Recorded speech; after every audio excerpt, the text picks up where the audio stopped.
ఢిల్లీని మరో భూకంపం వణికించింది. రిక్టర్ స్కేల్ పై భూకంప తీవ్రత 3.7గా నమోదైంది. ఢిల్లీతో పాటు నేషనల్ క్యాపిటల్ రీజన్లో భూ ప్రకంపనలు సంభవించాయి. హర్యానాలోని జాజర్లో భూకంప కేంద్రాన్ని గుర్తించారు. భూకంపం ఎలాంటి ఆస్తి నష్టం సంభవించలేదు. ఢిల్లీలో నిన్న కూడా భూమి కంపించింది. నిన్న భూకంప తీవ్రత 4.1గా నమోదైంది.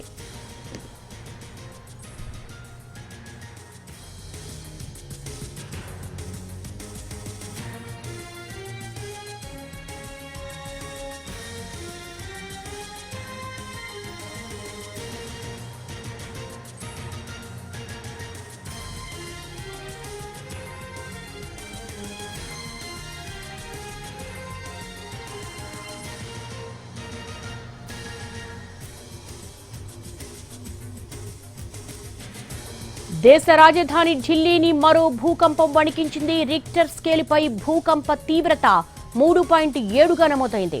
ఢిల్లీతో పాటు నేషనల్ క్యాపిటల్ రీజన్లో భూ ప్రకంపనలు సంభవించాయి. హర్యానాలోని జాజర్లో భూకంప కేంద్రాన్ని గుర్తించారు.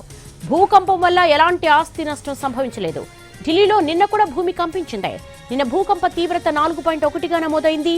దీంతో దేశ రాజధాని ఢిల్లీలో ప్రజలు భయాందోళన వ్యక్తం చేస్తున్నారు. భూకంప తీవ్రత 3.7గా నమోదైంది. నిన్న 4.1 తీవ్రతతో భూకంపం సంభవించింది. వరుస భూ ప్రకంపనలతో ఢిల్లీ వాసులు భయాందోళన వ్యక్తం చేస్తున్నారు. దీనికి సంబంధించి మోర్ డీటెయిల్స్ మా ప్రతినిధి ఢిల్లీ నుంచి రాజు మరిన్ని వివరాలు అందిస్తారు. రాజు, రిక్టర్ స్కేల్ పై భూకంప తీవ్రత 3.7గా నమోదైనట్టు తెలుస్తోంది. ఏమైనా ఆస్తి నష్టం సంభవించిందా? అసలు భూకంప తీవ్రతకు సంబంధించి ఎలాంటి ఇన్పుట్స్ ఉన్నాయి మీ దగ్గర? ఎస్ దేవి, ఢిల్లీలో మాత్రం షాక్ల మీద షాక్ అని చెప్పుకోవచ్చు. ఎందుకంటే నిన్న ఉదయం సరిగ్గా 9:04 నిన్న ఒకవైపు భూకంపం వస్తే మళ్ళీ ఈ రోజు కొద్దిసేపటి క్రితమే అంటే సరిగ్గా 7:48 మళ్ళీ భూకంపం వచ్చింది. అంటే 24 గంటల్లోనే ఇలా రావడం మాత్రం ప్రతి ఒక్కరూ టెన్షన్ పడుతున్నారు. అయితే నిన్న మాత్రం ఏ విధంగానైతే నమోదైనటువంటి చూస్తే 4.4 ఉండగా ఈ రోజు మాత్రం 3.7 ప్రస్తుతం రిక్టర్ స్కేల్ మీద నమోదైందని తెలుస్తుంది. అయితే నిన్న ఎక్కడైతే భూకంప కేంద్రం ఉందో అక్కడే ఈ రోజు కూడా భూకంపం వచ్చినట్లుగా ఇప్పటికే సిస్మాలజీ నుంచి అందుతున్నటువంటి సమాచారం. అయితే ఇప్పటి వరకైతే ఎటువంటి ఇబ్బందులు అయితే లేవు, కానీ ప్రజలు మాత్రం ఫీల్ అయ్యారు. అంటే భూకంప ప్రకంపనల్ని ప్రతి ఒక్కరు ఫీల్ అవడంతో కొంత టెన్షన్ పడుతున్నారు. ముఖ్యంగా హర్యానా నుంచి అంటే సరిగ్గా సెంట్రల్ ఢిల్లీకి 60 కిలోమీటర్ల దూరంలో ఇది జరిగినట్టుగా తెలుస్తుంది. ఆ ప్రాంతంలో ఉన్నటువంటి ప్రజలు ఎక్కువగా ఫీల్ అవుతే అక్కడి నుంచి